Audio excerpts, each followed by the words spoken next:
Welcome to Luca and Miguel. Enjoy the video. You start by confirming your iPhone model and iOS version because behavior differs across releases. Once done, open camera and capture at least one live photo, or import an existing live photo into Photos so you have source media. Make sure Shortcuts is installed, then add a lightweight app such as into Live or a reliable GIF-to-Live converter to create a live photo from video. This gets you actionable files. Next, we convert and assign them as wallpaper. Now you convert and prepare the live photo.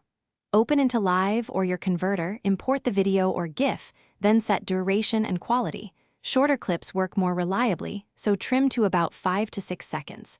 Choose a crop, 1:1 for lock screen portraits or 16:9 for landscape, because correct cropping avoids odd borders.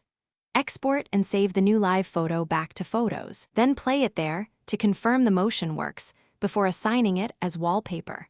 To finish, open Photos, select the live photo, tap Share and choose Use as wallpaper.